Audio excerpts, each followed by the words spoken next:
Hey, good morning, everyone. Happy Monday morning to you. Welcome back to Morning Musings.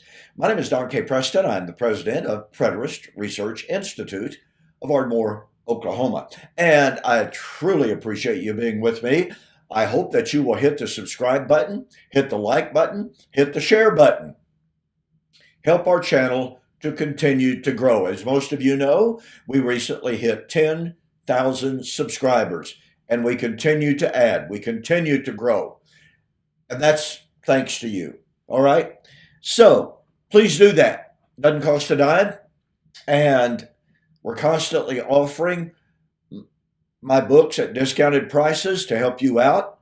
And we have a fantastic August special. My book, Like Father, Like Son, on Clouds of Glory, and Can You Believe Jesus Said This? Now, these two books, okay, uh, the special price, $22 delivered to your door, no postage, nothing. All right. These two books have been called groundbreaking, especially this book. Okay. I have had people, very, very well educated people, tell me that this book is the book that completely changed their outlook on biblical eschatology. So take advantage of the special. Go to my website, donkpreston.com, bibleprophecy.com. Go to the store and order the two books. Save yourself, I think if I'm not mistaken, it's about 15 bucks because there's no shipping at all. All right, now we are continuing our study of Israel's feast days. We have been focused on Sukkot. We are, as we have been studying this, I've been sharing with you how Sukkot, the time of the harvest, the day of the Lord, is the time of the cessation of the charismatic gifts. Now, let me remind you that historically, there has been no debate whatsoever as to the time of the cessation of the charismatic gifts. I have shelves that are full of charismatic books. Every single one of them say the miracles would end. That is, the church's operation of the charismatic gifts, like it was in the first century, would end only at the coming of the Lord. Well, I believe that's the correct view. But of course, those charismatic authors were saying, well, the day of the Lord hasn't come. That's at the end of time. That's at the end of the Christian age. But of course, on this channel, my position is the day of the Lord, second coming of Christ, occurred in the first century. So that's a challenge. And amazingly, there are a significant number of people who call themselves charismatic preterists. They now believe that the day of the Lord truly was in AD 70. And yet they tell us, well, the miracles continue. Now, folks, to say that this is a radical change in the charismatic perspective, that's an understatement. But let me continue. And this morning, what I want to do is, and the rest of this week, Monday through Wednesday, I want to ask a question. Since Paul said the charismatic gifts operative in the church would endure only until that which is perfect arrived and when the state of seeing face to face arrived. What does it mean? What would it mean? Pardon me, if Sukkot is fulfilled? What would it mean if Sukkot is not fulfilled? And I want to focus specifically on that question or those questions in regard to dispensationalism. Because you see, folks, that number one, dispensationalism is somewhat divided on the issue of the charismatic gifts. Many dispensationalists believe the charismatic gifts have ended. a significant number of dispensationalists are, in fact, advocates of the continuance of the charismatic gifts. So there is no uniform belief among dispensationalists about the continuance or discontinuance of the charismatic gifts. I simply want to address the question. All right. Since Sukkot, the last of Israel's feast days, yes, I know about Shemini Atzerat, we'll be talking about that. But since Sukkot is the time of the harvest, the time of the ingathering, in other words, the day of the Lord, all right, then when Sukkot would be fulfilled, that would be the time of the end of the charismatic gifts. This is where this raises a tremendous problem for the dispensational camp. And you may be going, well, why is that, Don? Because I hear dispensational preachers all the time talking about, oh, we're looking for the fulfillment of the last 3 of Israel's feast days.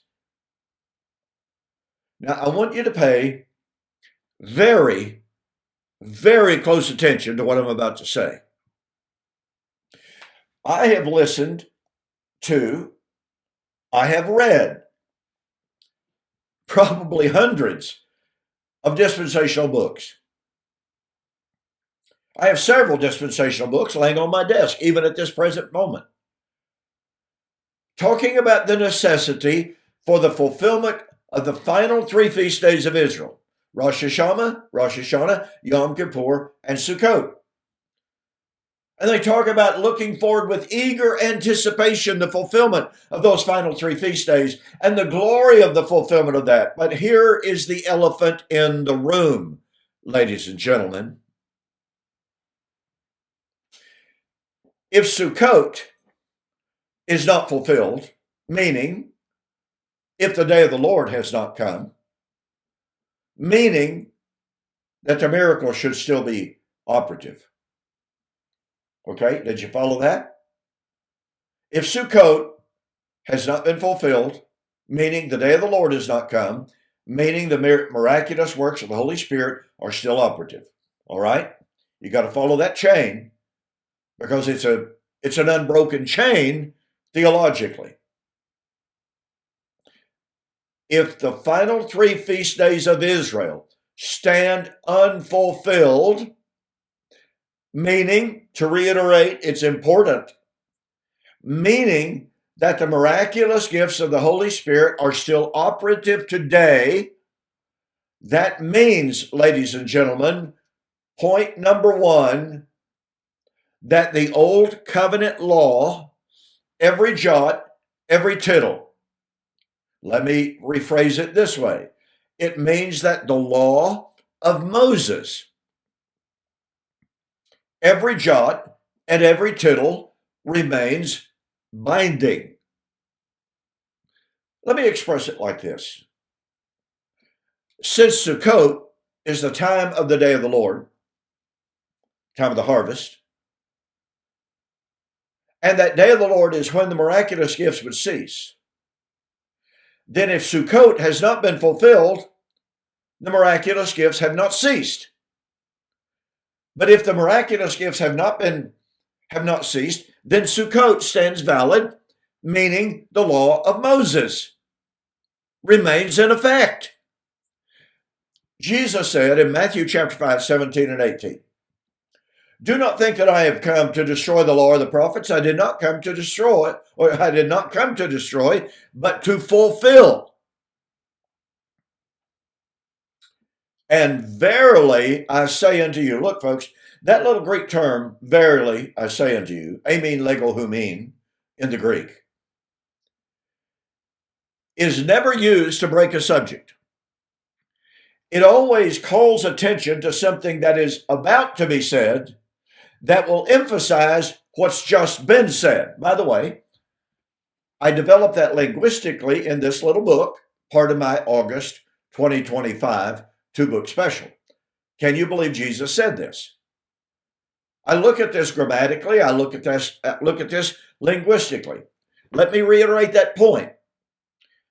That term, that phrase, if you please, verily I say unto you, never breaks a subject.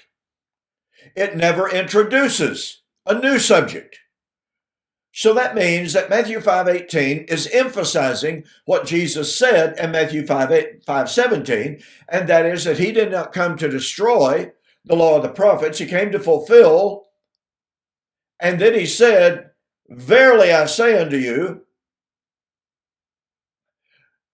until heaven and earth passes away, not one jot, not one tittle shall pass from the law until it is all fulfilled. Two constituent elements here. Jesus said, until heaven and earth passes, not one jot or one tittle would pass from the law.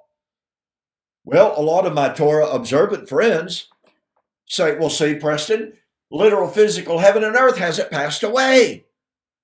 Therefore, not one jot, not one tittle of the law has passed. Well, that's a misunderstanding of the terminology of heaven and earth in the first place. And secondly, consider this. I have found this to be true among large segments, I should say among many individuals who are part of the Torah observant movement. When they cite Matthew chapter 5, verse 18, and they say, oh, look, Preston, heaven and earth hasn't passed away, therefore the law is still valid. And I said, well, okay. Then do you mandate as a law of God the practice of physical circumcision to be pleasing to God? And in so many instances, all I've gotten in response is the deer in the headlight look. And I ask, do you forbid the trimming of the beards? Do you forbid the wearing of clothes made of mixed types of cloth? Generally speaking, the response is, well, no. I don't do that. Well, all of those things are part and parcel of the jots and the tittles of the law of Moses. To segue, I ask, do you believe that Israel's feast days will yet be fulfilled? Well, obviously, the Torah observant people do. Many dispensationalists, I would say even the majority of dispensationalists say today, oh, yes, we're waiting for the fulfillment of the last 3 feast days of Israel. Folks, listen to me very carefully here, please. Please focus on what I've said and what I'm about to say again. If we're still waiting for the fulfillment of the last 3 of Israel's feast days, which of course would mean the miraculous gifts of the Holy Spirit are still operative in the church today. But if those final 3 feast days have not been fulfilled, then every jot and every tittle of the old Mosaic law remains valid and binding today. You cannot say, oh, well, we don't practice and mandate animal sacrifices. You cannot say, oh, well, we do not mandate physical circumcision. We don't mandate 3 trips a year to Jerusalem. And I know how that's explained away. We don't have to because the temple is no longer standing. That's not the point. Do you see the problem here, ladies and gentlemen? And I'm going to be speaking about the red heifer sacrifice on one of my Friday morning musings in the very, very near future. So be watching for that. What's interesting to me is that the huge majority of dispensationalists say the law of Moses was fulfilled and removed in the 1st century. That's Thomas Ice, noted dispensationalist with whom I've had 4 debates. He won't debate me anymore. Thomas Ice says the law of Moses was completely fulfilled and done away in the first century. Folks, if the law of Moses was fulfilled and done away in the first century, that means the last 3 feast days are fulfilled. By the way, it means the red heifer sacrifice passed away at that time as well. But if the law of Moses passed away in the first century, here's the punchline, as it were, for today's program. If the final 3 feast days and all of the Mosaic law has been fulfilled and removed, that means Sukkot, that means the day of the Lord. That means that the arrival of the face to face and the arrival of that which is perfect arrived in the first century. And it means the charismatic gifts ended in the first century. We've got a lot more on this about what does it mean if Sukkot is or is not fulfilled. So I'll see you on the flip side.